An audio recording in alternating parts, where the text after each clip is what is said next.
Mauryas go the credits of carving out a vast territorial empire and also establishing a strong, firm administrative systems at different administrative tiers, at least for a century of their existence. Yet, the consolidation of this vast empire could not merely be achieved by far-flung conquests and a firm administrative machinery. It would require something more to act as a coalescent to cement the diversity of the empire. The diversity is not to be rooted out or stamped out, but it required an ideology that would act as an overarching principle amidst various diversities, diversities in ethnic situations, diversities in religious beliefs and practices, different levels of socio-economic experiences, linguistic differences. All these have to be taken into consideration and yet placed under an overarching ideological concept. It goes to the immense credit of the Mauryas, especially Asoka, to formulate an ideology of the state for the first time in Indian history. This is Asokas Dhamma, to which our attention will be on. The term Dhamma figures repeatedly in Asoka's inscriptions and in fact is the very theme of his edicts.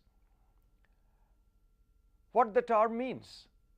That Pali or Prakrit term Dhamma is certainly equivalent to the Sanskrit term Dharma, which we often mean in a straightforward sense of religious belief of a person or the religious belief of a group of persons.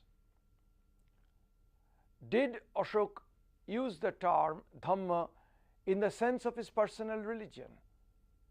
What was his personal religion?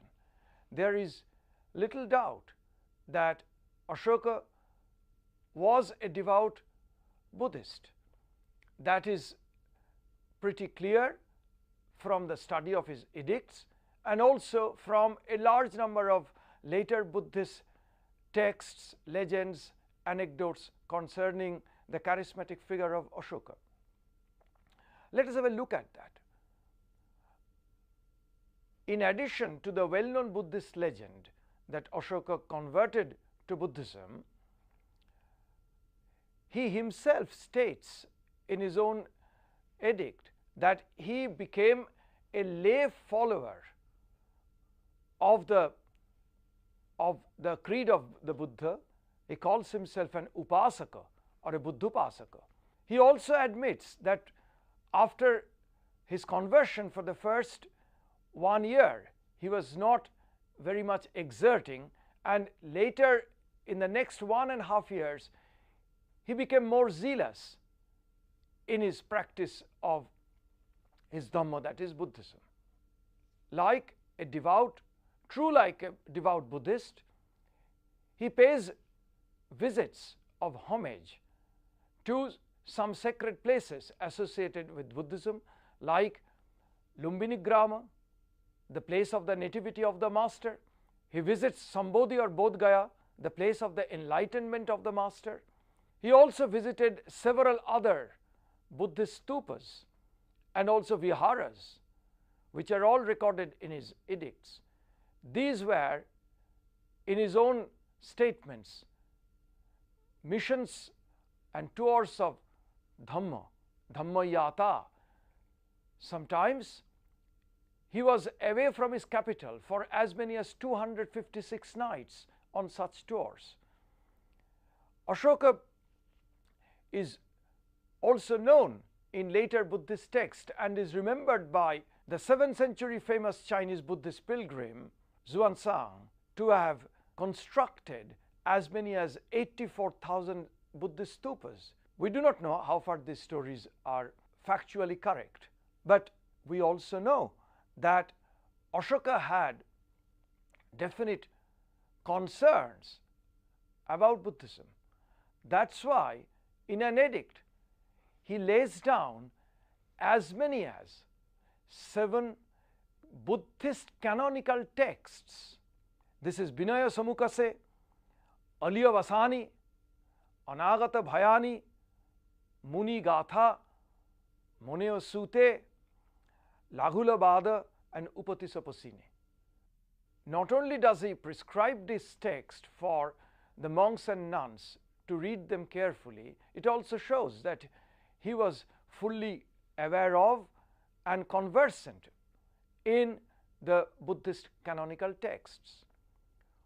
We also know from the edict at Boirat how Asoka was perturbed at the possibility of a breakup in the Buddhist Sangha, some dissent in the Buddhist Sangha, and he issues very stern measures against those monks and nuns who try to create a division, a dissension, a breakup in the Sangha. All these would indicate that he was a devout Buddhist in his personal religious beliefs and practices. If we add to that the already known celebrated literary texts in later Buddhism like the Divyavadana, the Ashokavadana, it shows him as a very pious, devoted Buddhist ruler who caused for the propagation of Buddhism to faraway lands, definitely to Sri Lanka, where he is said to have sent his son and daughter for the propagation of Buddhism. Taking all these things into consideration, there emerges a very popular view and a notion that Asoka was not merely a pious Buddhist in his personal life, but actually was a Buddhist ruler. In other words, it implies that Asoka turned Buddhism from his own personal belief into the state religion. Buddhism almost becomes, according to this view, equivalent to the state ideology of Asoka. If we look at a well-known book by Stanley J. Tambia, The World Conqueror and the World Renouncer, in which Tambia considers Asoka as the paradigmatic Buddhist ruler, Dhammika Dhammaraja. Can we have some other insights into Asoka's Dhamma? If we look at his inscriptions, along with his definite allegiance to Buddhism as a personal creed, he, however, remains completely silent in his inscriptions on some fundamental tenets of Buddhism, like the concept of the 4 noble truths or Arya Satyas. He is completely silent on that. He never says a word in his edicts on another very significant tenet of Buddhism, that is the Eightfold Path or Ashtangika Marga. He is completely silent on Nirvana, the ultimate goal of a Buddhist. In fact, he emphasizes on the attainment of heaven, Swaga or Sarga, in his edicts.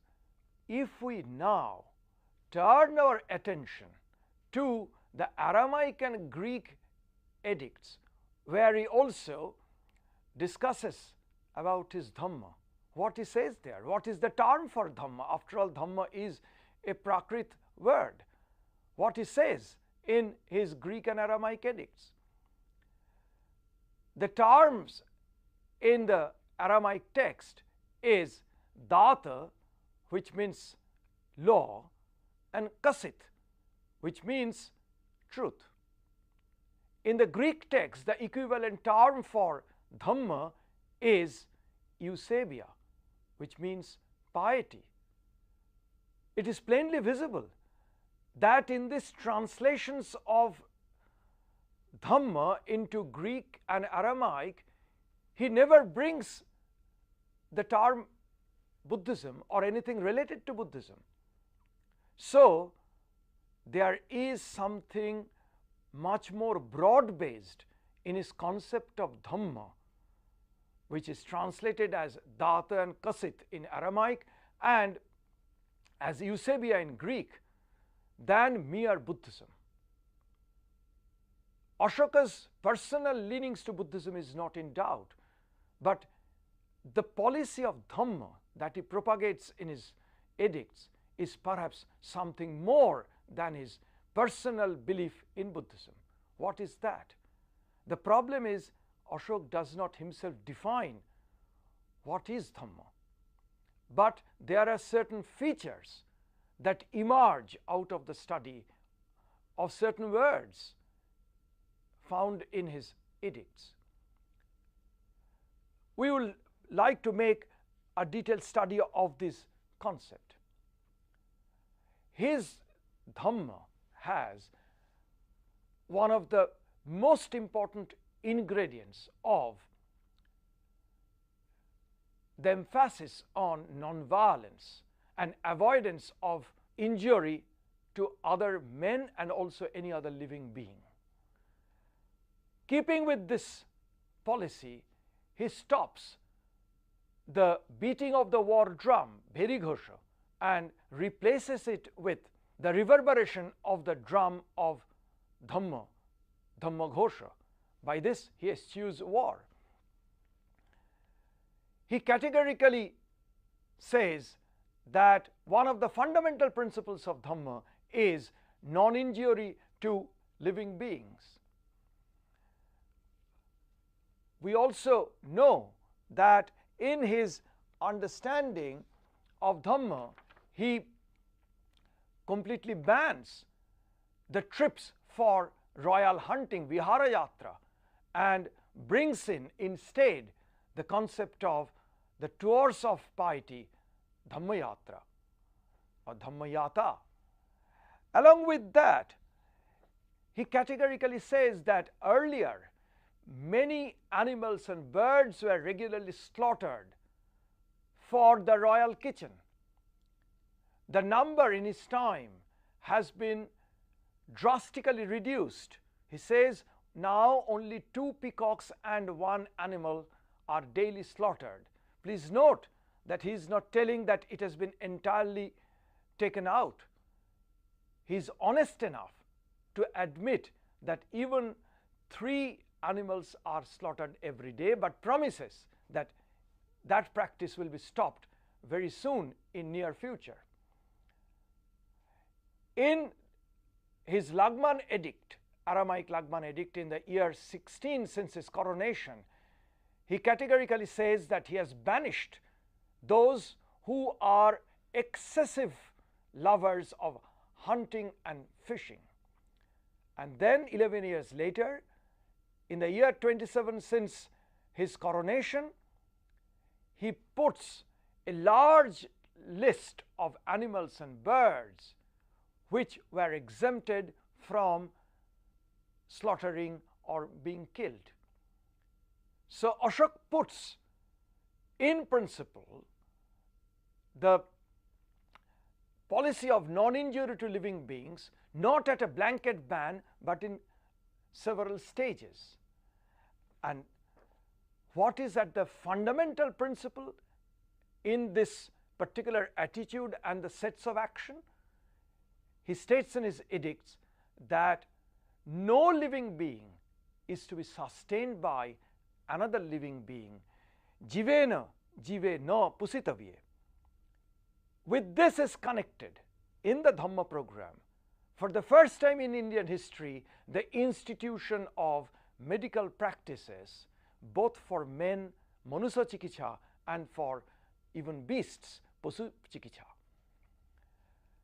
If we look at a few more further statements of Ashoka in his edicts on Dhamma, we find that he lists a number of virtues to be practiced for the upkeep of Dhamma.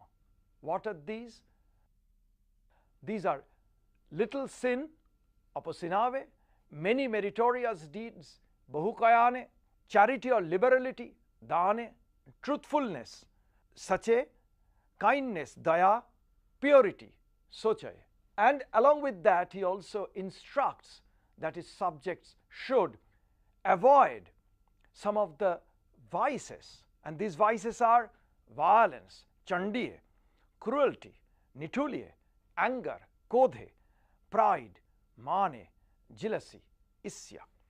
The essential elements of Dhamma in his edicts is that he urges his subjects to practice self-restraint, sayame, mental purity, bhavasuddhi, and gratefulness, kitanata.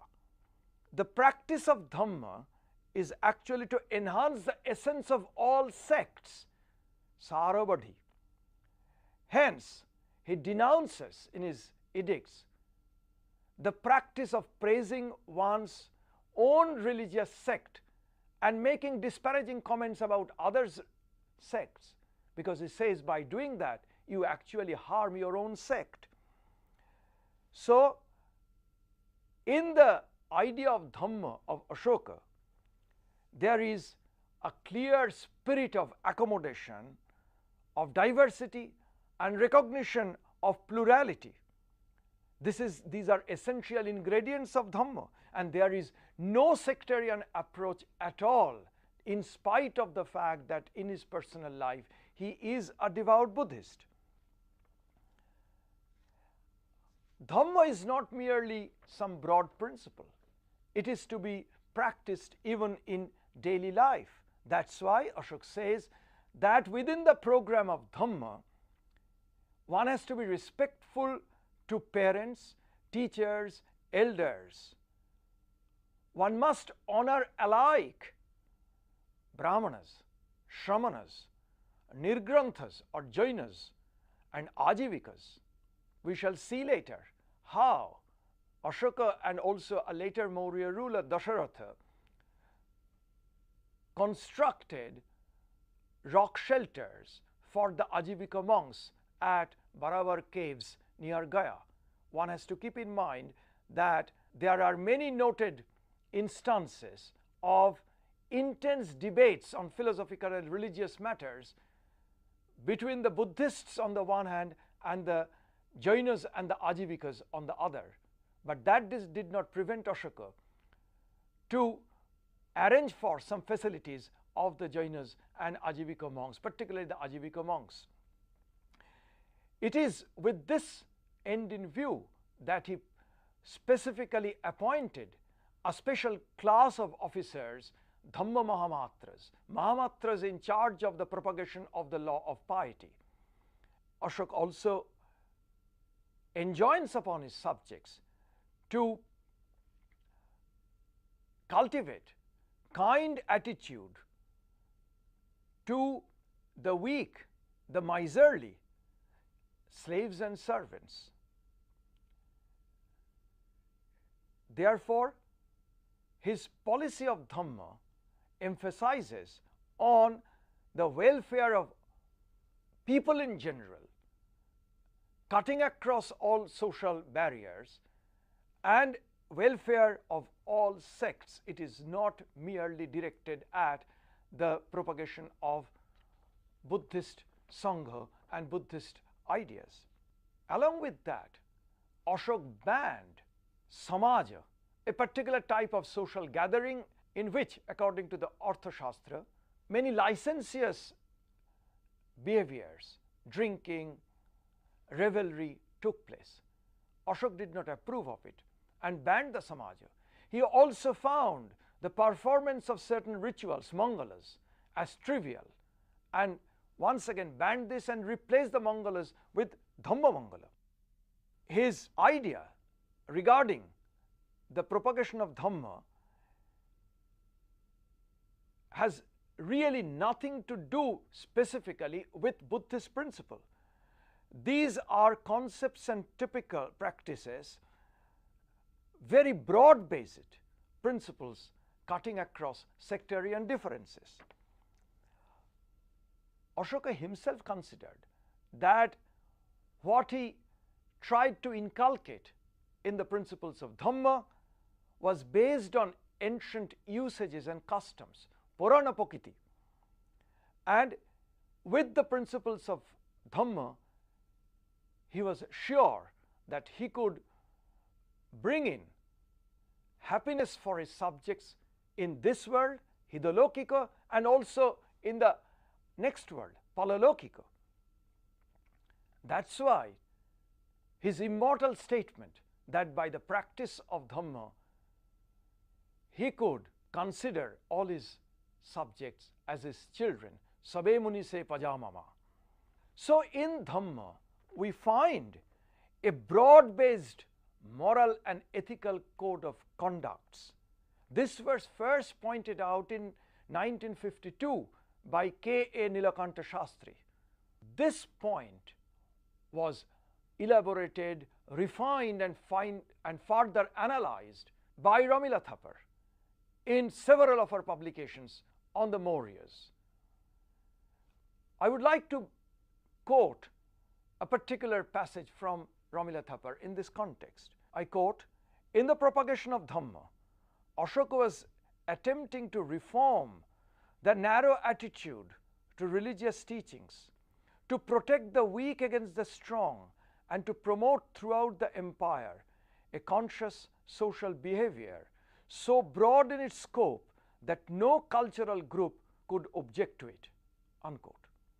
In keeping with this view, B.D. Chattopadhyay, in his book Studying Early India, considers Ashoka's Dhamma as a unifier, not by obliterating diversities, but it acts as an overarching principle by accommodating plurality and diversity. Therefore, Dhamma as a policy, as an ideology of the state, as proposed and propagated by Ashoka, is far more broad-based than Buddhism. And Dhamma here is definitely not identical with Buddhism. However, there is something more to that.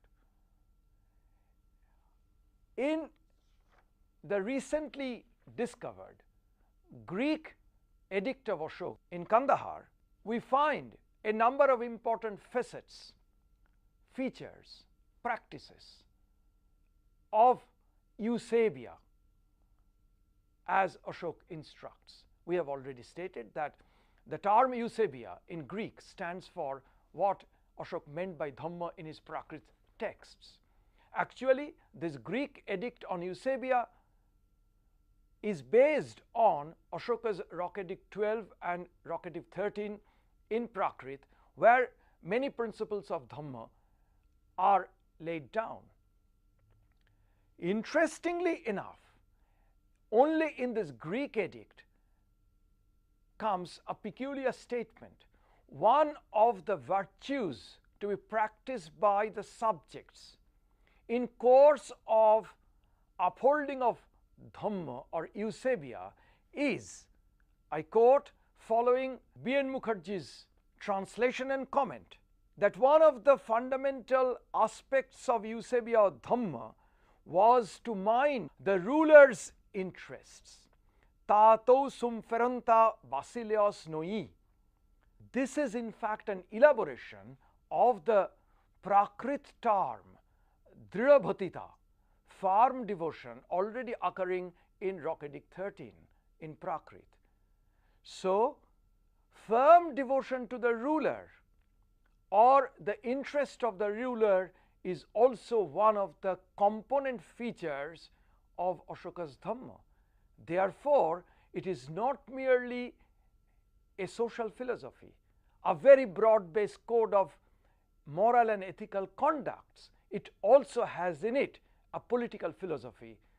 The Ashoka demands from his subjects complete allegiance to the ruler, to the interest of the ruler, and in his turn he would act like a father to his subjects, the paternal attitude of the ruler to his subjects.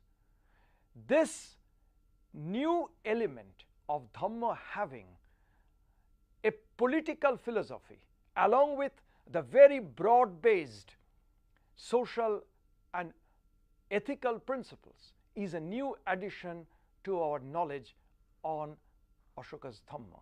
That's why it is considered as an ideology of the state, formulated and put into practice by Asoka.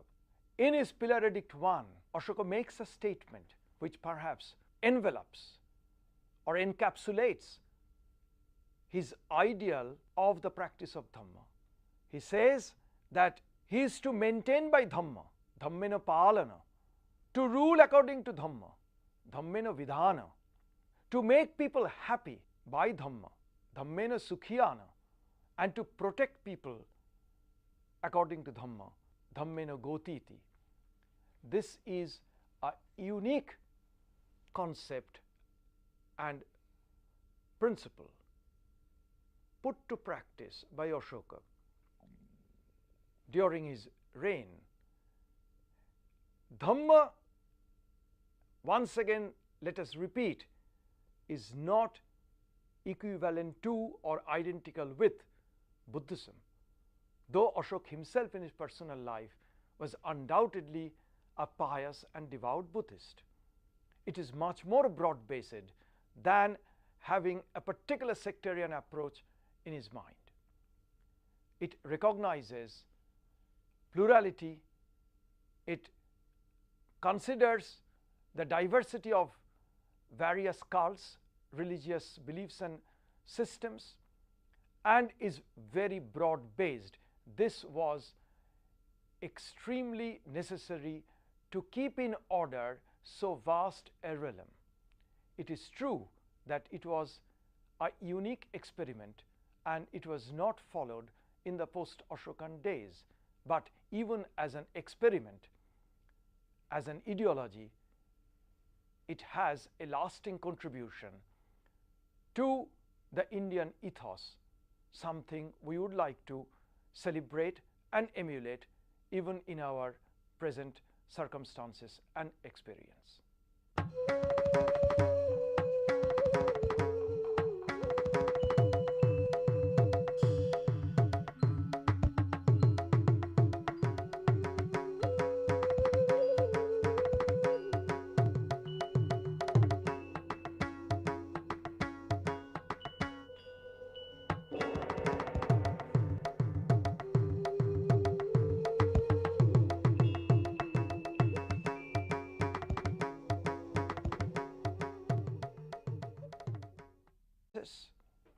Linguistic differences, all these have to be taken into consideration and yet placed under an overarching ideological concept.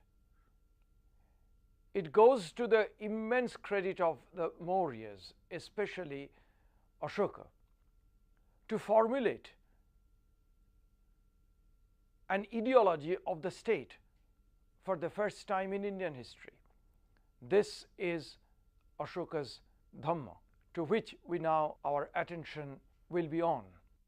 The term Dhamma figures and a firm administrative machinery. It would require something more to act as a coalescent to cement the diversity of the empire.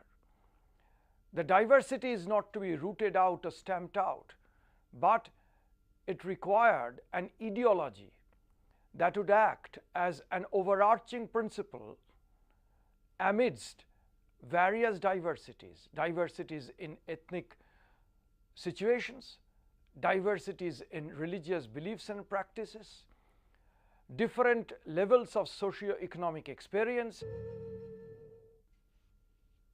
To the Mauryas go the credits of carving out a vast territorial empire and also establishing a strong, firm administrative systems at different administrative tiers, at least for a century of their existence. Yet, the consolidation of this vast empire could not merely be achieved by far-flung conquests and